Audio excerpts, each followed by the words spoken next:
आज चाहिँ म पसलमा र्यान्डमली गएर फ्रीमा खानेकुरा माग्नेवाला छु। हेरौँ कोही दिन्छ कि दिँदैन। अनि फ्रीमा दिनेवालालाई चाहिँ म डबल पे गर्नेवाला छु। भिडियोको स्टार्ट मिठो खाएर गरौँ न त सोचेर म फर्स्टमा मिठाई पसलमा गएँ। त्यहाँ गएर मिठाई कति पर्छ भनेको 30 रुपियाँको एउटा पिस पर्दो रहेछ। मसँग अहिले पैसा छैन, मलाई फ्रीमा खाना दिनुहुन्छ भनेको उहाँले चाहिँ यस्तो भन्नुभयो। सो यहाँबाट म खाली हात पर भिडियोको सुरुवात मिठो खाएर भएन, ल मोमो खाएर त गरौँ भनेर म गएँ मोमो खाना। यता गएर दाइ म चाहिँ महेन्द्रनगरमा नयाँ आएको, मसँग पैसा सैसा छैन, 1 प्लेट मोमो खाना दिनुहुन्छ भनेको। दाइले कति छिटो हुन्छ भाइ, भेज हालौ कि नन भेज हालौ भन्नुभयो कि। सो म चाहिँ यहाँको एकदम नै मिठो 1 प्लेट मोमो खाएर लागे अर्को पसलतिर। पानीपुरी खानु भनेर त्यसपछि अर्को पसलमा गएको, दाइले त्यसपछि अर्को एउटा नास्ता पसलमा गएर दाइ यहाँ फ्रीमा खाना पाउँछ भनेर सोधेको। दाइ चाहिँ मेरो क्लास नै लिदियो। भाइ पैसा नभएपछि त कहाँ हुन्छ भाइ यार, फ्री मात्रै मिल्छ र गर न। तिमीलाई म आइटम पनि सिकाउँछु, काम पनि सिक्छौ। त्यस्तो त नै पैसा थिएन कि अहिले भोक लागेको थियो।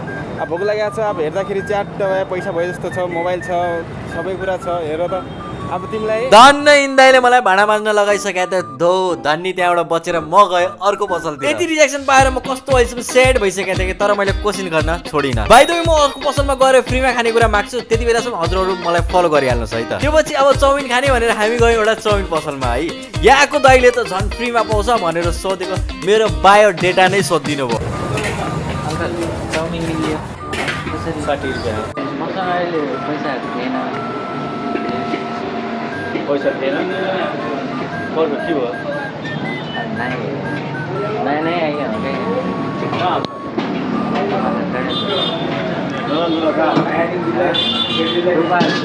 रुपाला कहाँ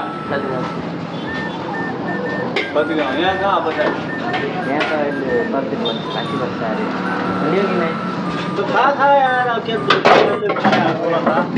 तर जे भयो नि उहाँ चाहिँ लास्टमा हुन्छ खाएर जाऊ भोलि दिनु भन्नुभयो। मेरो कस्तो सासमा सास आयो, यति रिजेक्सन खाइ खाइ एउटाले धन्न हुन्छ भन्यो। अनि हुन्छ भनेपछि त के थियो, यहाँको मस्त मिठो वाला मन्चुरियन चाउमिन टन्न खायौँ होइन। भाइ त यो पसलको नाम कमेन्ट बक्समा गेस गरौँ त कुन पसल रहेछ। सो भिडियोको स्टार्टिङ त मिठो खाएर भएको थिएन, तर एन्डिङ मिठो खाएर गर्ने भने हामी यो जाडोमा चिसो कुल्फी खान गयौँ। यता चाहिँ एउटा कुल्फीको 50 रुपियाँ पर्दो रहेछ। अङ्कल कुल्फी कसरी हो?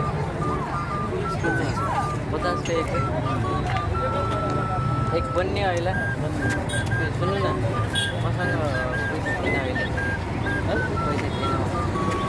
पैसा छैन,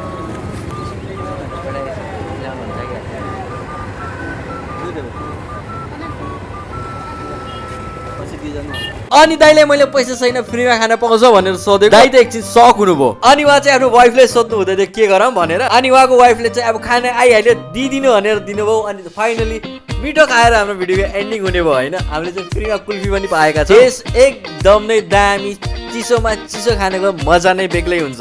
अनि सबै ठाउँ जति ठाउँ हामीले फ्रीमा खाएका छौँ, फ्रीमा चाहिँ खाएका छैन। हामीले सबैलाई पछि गएर बताएर एक्सप्लेन गर्दै थियौँ भनेर सबैलाई डबल पेमेन्ट गरेका छौँ है।